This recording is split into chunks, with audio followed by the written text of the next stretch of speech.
I've been a security guard for 8 years. Night shifts suit me. Fewer people, fewer conversations. You're your own boss. Some people can't understand how you walk empty buildings all night without losing your mind. But for me, it's the opposite. Silence is good. Empty is predictable. I worked the building on Harrison Avenue for 4 of those 8 years. 10 floors, roughly 70 tenants, a parking garage in the basement, and a coffee shop on the first floor that closes at 8 in the evening and leaves a smell of burnt milk in the corridor until morning. I know that building the way you know your own apartment in the dark. Every squeaking floor panel, every elevator with its own personality. The third one from the left always opens with a 3-second delay, like it's thinking it over. The 6th floor emptied out in March. The company that had been there ran layoffs and moved out. Not gradually, all at once, over one weekend. On Friday, there were about 40 people working up there. On Monday, I came in for my shift, went up to check, and it was just empty. The furniture stayed. Desks, chairs, a few filing cabinets, a coffee machine in the common area.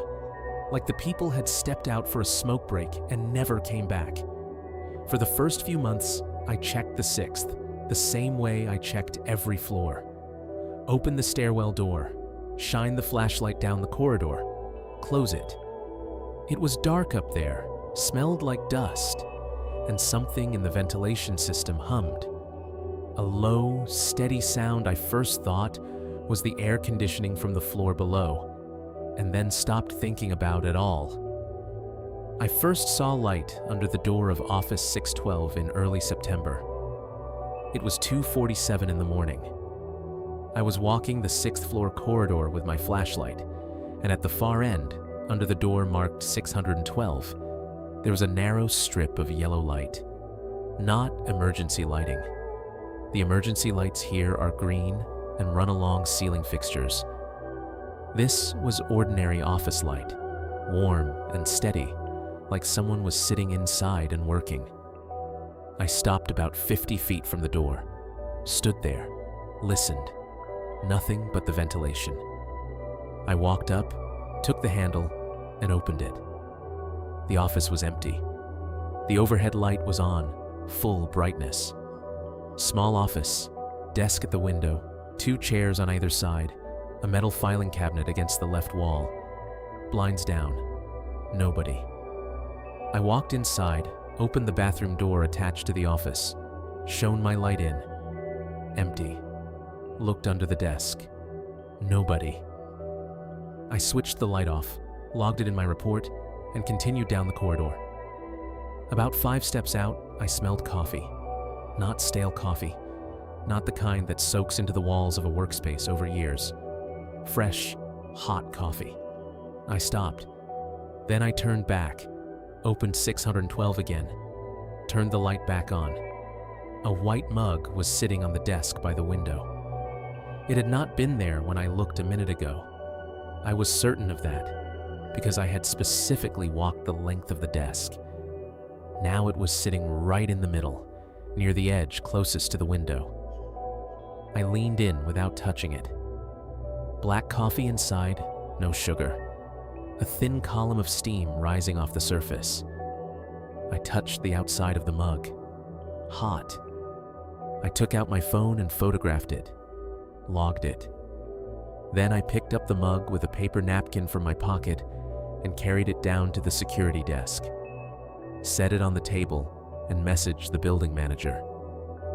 He called in the morning and said it was probably one of the cleaning crew wandering onto the wrong floor. They ran a check, went through all the contractors, checked the access card logs. Nobody had been on the 6th. No sign of unauthorized entry. The next few nights were quiet. No light, the office dark like the rest. I started thinking it had been someone random, or that I had simply missed the mug on my first pass. That was an unpleasant thought. The idea that I might have missed something, but better than the alternative. 9 days later, the light in 612 was on again, exactly at 2:47. I only noticed the time match because I'd written it in my log both times. 2:47 the first night, 2:47 the second. I didn't know what to do with that, so I just waited by the door. Leaned against the corridor wall and stood there for about 5 minutes, listening. No footsteps inside, no voices, just the steady light under the door. I opened it. Empty office. Light on. Mug on the desk, same spot by the window. I took it downstairs, put it in the sink at the security desk, filled it with water, left it until morning. In the morning, I stopped by 612 on my way out. The mug was on the desk. I stood in the doorway for a few seconds. Then I thought maybe I'd mixed it up. Maybe I'd set it here instead of the sink. I picked it up, checked the logo. Same insurance company, same lettering. I took it back down and locked it in my desk drawer this time. Photographed the drawer. Sent the building manager a second message. He didn't reply. The following night, I opened the drawer at the start of my shift. Empty. I went up to the 6th. The mug was on the desk in 612. After that, I stopped touching it. For several weeks, nothing new happened. The light in 612 came on every night at 2:47. I went in, saw the empty room and the mug, logged it, and left. The building manager stopped responding to my reports. The cleaning crew swore they never went to the 6th. I checked the access card logs myself every morning. Nobody was coming in. I got used to it. That was wrong of me, but I got used to it. It was one mug in an empty office. Strange, but not frightening. Then, in mid-October, I went into 612 and found the computer on. The monitor had been sitting on the desk from the beginning, wide and flat and clearly outdated, the kind of thing people leave behind when they move out. The tower unit was under the desk. I had always known they were there, but they were not plugged in. I had checked that in the first few weeks, just to be sure there were no stray power sources up there. Now the screen was lit, not in sleep mode, fully active, bright. I walked around the desk. A text editor was open on the screen. White background, cursor blinking at the end of the second line. I leaned down and read it. The document title was my full name, first and last, exactly as it appears in my employment records. The line beneath it said, "Don't come back up here." Nothing else. A blank document with one line. I don't know how long I stood over that screen. Long enough to make absolutely sure I wasn't reading someone else's name. Then I walked out, closed the door, went back down to the desk, and sat. 2 hours left in my shift. I sat through them without moving and without doing my rounds. In the morning, I submitted a transfer request to the day shift. I wrote that it was for personal reasons. That was a lie, but I didn't know how to explain the truth without sounding like I was losing it. The transfer was approved a week later. In that week, I didn't go above the 5th floor. I didn't call any elevators to the 6th. Once, late in the night, I heard a car go up and stay there. The indicator light on the panel at my desk showed 6 for several minutes straight. I watched it and didn't press the call button. In November, a new tenant moved onto the 6th floor, a consulting firm. They used Office 612 for storage, boxes, and old equipment. Almost all the furniture was gone. The desk was cleared out. The computer too, as far as I know. I've been on the day shift for 6 months now. Sometimes I stay a little late, help with the handoff, and leave the building after dark. I pass the elevator panel on the way out. I look at the indicator. Sometimes it shows the 6th floor. I don't go check.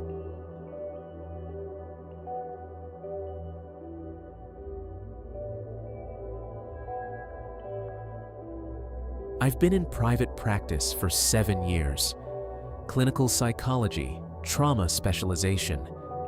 I rent an office in a small professional building in Northwest Portland. 3 floors, hardwood floors, big windows looking out onto a street lined with plane trees. The building is mostly therapists and psychologists, a couple of general practitioners, and 1 attorney on the first floor I see maybe once a month at the coffee machine. The work I do requires a very quiet space. That's why I chose this building. Thick walls, good soundproofing, nothing from the street getting through. When you're sitting with someone who is saying something out loud for the first time, it matters that nothing outside can break in. In February, a new therapist moved into the office next to mine, Diana Croft. We met in the hallway the first day when she was unpacking boxes. About 40, short, dark hair, with some gray, wire-rimmed glasses. A calm way of carrying herself, the kind you see in people who know how to listen. She specialized in anxiety disorders and worked by appointment 3 days a week. Our patients didn't overlap. We ran into each other in the hallway, exchanged a few words, sometimes had short conversations at the coffee machine. The first few weeks were fine. Then I started noticing small things. Diana used a few phrases I used myself. Let's slow down here. What does that mean for you? Stay with that feeling. Professional vocabulary overlaps in our field. It's normal. I didn't give it much thought. Then patients started making comments. A man named Craig, who had been seeing me for about a year, said at the end of one session, "That other therapist, she greets people exactly like you do." I mean, exactly. I thought maybe you trained together or something. A woman named Pamela, who'd been referred to me by her primary care doctor and had also seen Diana a few times for related concerns, said to me one morning, "You and her sound so much alike. It's strange." I asked what she meant. The phrasing and the pauses. She makes the same pauses before answering that you do. I told myself this was just the attentiveness of people who spent their lives watching for patterns. My patients were trained to notice these things. April, late evening. I had stayed in my office after my last session, filling in notes. Around 8, the building usually empties out, the last people heading home, the corridors going quiet. Through the wall, I could hear that Diana was still in. Muffled voices, a steady background sound. She worked late more often than I did. I was typing notes and not paying particular attention to what came through the wall. It was white noise by then, something you stop hearing after a few months. Around 8:10, I stopped typing. The voice coming through the wall was my voice, not similar to mine, not something that reminded me of mine. My timbre, my pace, my exact spacing between sentences, a particular habit of softening slightly at the end of a phrase, something I picked up in a session skills workshop 15 years ago that never went away. I sat and listened, trying to decide whether I was wrong. I wasn't. It was my voice. The voice was talking steadily, telling something. I strained to make out words through the wall. I caught a few. Summer. Lake. Father. Once. Couldn't. I stood up from my desk. The story about that summer at the lake was something I had never told anyone. Not a patient, not a colleague, not a friend, not my sister, not my husband of 9 years. I had told it once, to my own therapist, Laura Finch, about 15 years ago in Minneapolis, where I lived then. Laura died 3 years ago. She kept only paper records. Nobody had read them. I walked to the wall, put my palm against it, then my ear. The voice on the other side was even, unhurried. Details I remembered. Details I thought I had forgotten. The color of the boathouse. The smell of gasoline from the neighbor's motorboat. What my father said when I came back to the shore. I stepped away from the wall, went into the hallway, and knocked on Diana's door. Silence. Then ordinary sounds. Something shifted. Footsteps on the floor. The door opened. Diana was standing in the doorway. She had her coat on, bag in hand, clearly on her way out.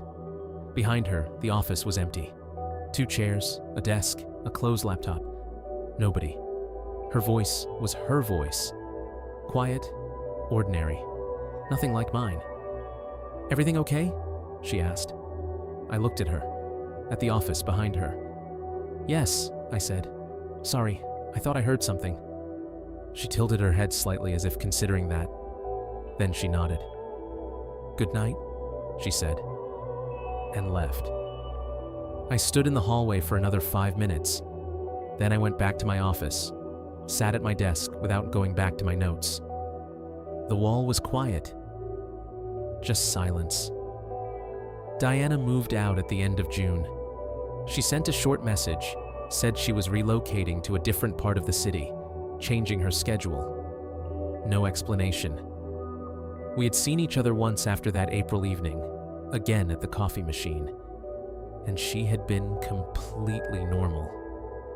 She talked about a cognitive therapy workshop, asked if I knew a good somatic practitioner, a regular conversation. I never asked her what she had been telling in there that night, or who she had been telling it to. The office next door is empty again. Sometimes late in the evening, when I finish a session and the building is quiet, I find myself looking at the wall between our 2 offices, just looking. Sometimes at night, already home, I try to reconstruct what else I caught through the wall before I stood up. Almost nothing. Just a few words near the end, right before I got up. Never came back. That's not right. I came back. I clearly remember coming back to the shore, and my father was standing there, and everything ended normally. That's how I told the story to Laura, but the voice through the wall said, "Never came back." Either that's a mistake, or it's a different version of the same story.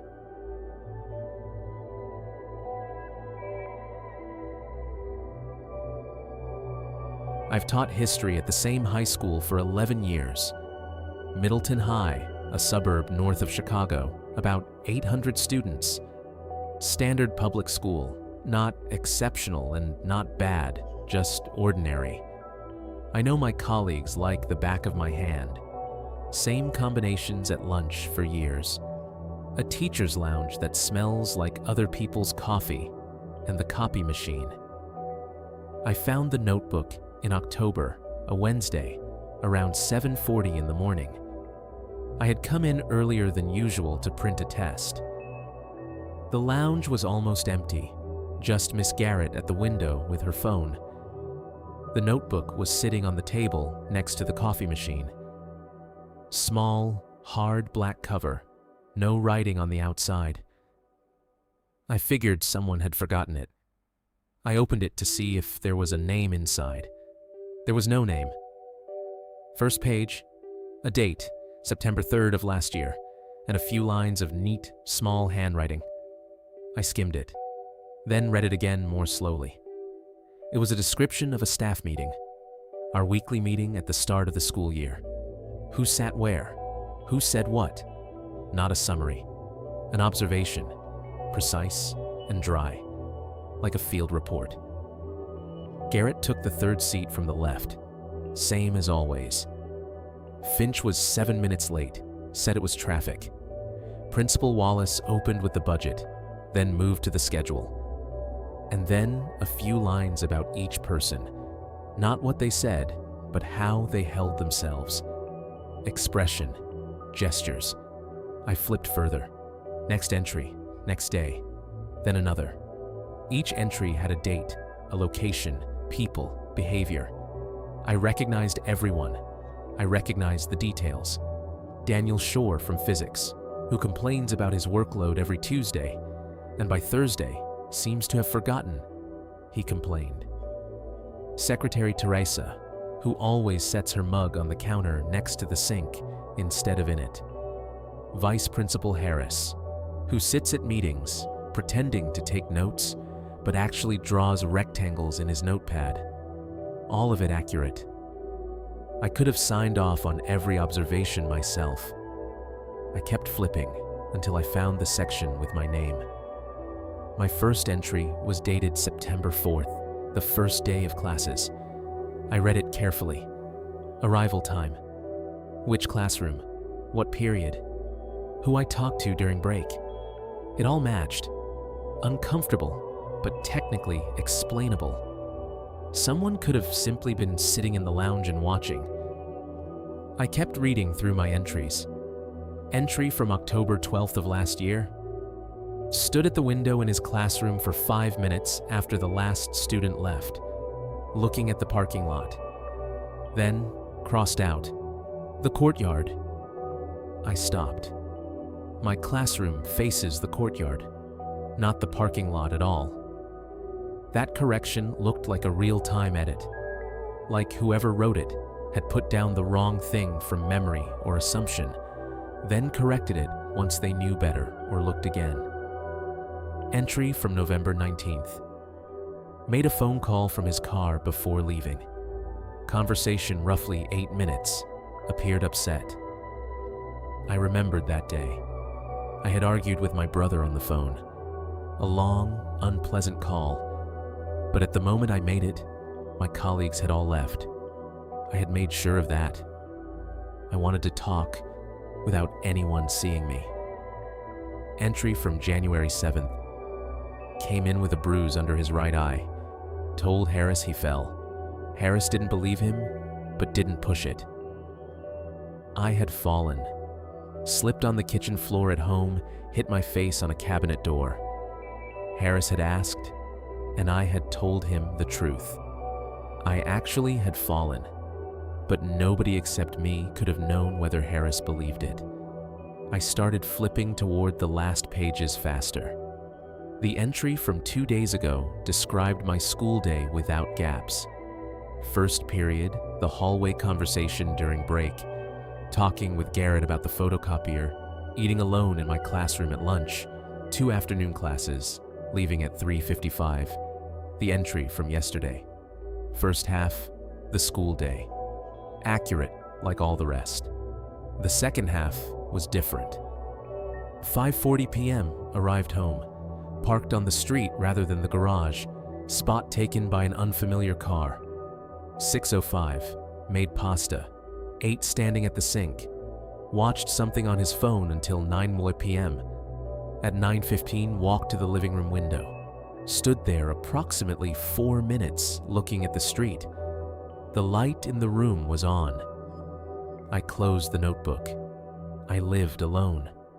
At 9:15 the previous evening, I had been standing at the living room window, looking at the street. The light had been on. I remembered it because I had gone to the window, specifically because I thought I saw someone standing on the sidewalk across the street. There was nobody there. I took out my phone and photographed the pages. My entries for the past 3 months. Yesterday's entry in full. Then I put the notebook back on the table by the coffee machine and walked out into the hallway. 20 minutes later, I came back. The notebook was gone. The table was empty.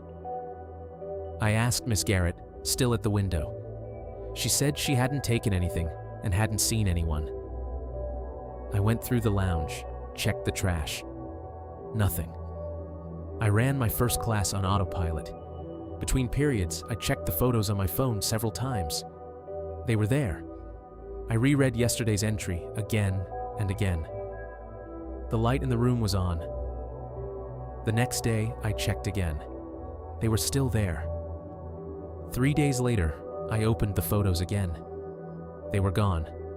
Not in the gallery, not in deleted files, not in the cloud backup. I spent 40 minutes in my phone settings. Nothing. The only person who had been absent from work the day I found the notebook was Holt. Brian Holt, the math teacher. I had known him for 7 years. A quiet, reserved man in his early 50s. We got along fine, said good morning, sat near each other at meetings sometimes, had lunch at the same time once or twice. Nothing significant, just a colleague. Since that day in October, Holt has not looked at me once. I mean, literally, once. He talks to other people, laughs at staff meetings, walks past me in the hallway. But his eyes never stop on me. He's not looking away deliberately. He just scans past me, the way you scan past something that isn't there. 0 contact in 4 months. I checked. I counted. I never tried talking to him directly. I don't know what I would have said. Did you spend a year observing me? I can't prove it. I have no notebook, no photos, only the memory of what I read, and 4 months of a man who looks straight through me. I don't know what was in the pages I didn't get to read. The entries from all that time when I thought I was alone. One thing I know for certain, since that October, I always turn the light off before I walk to a window at night.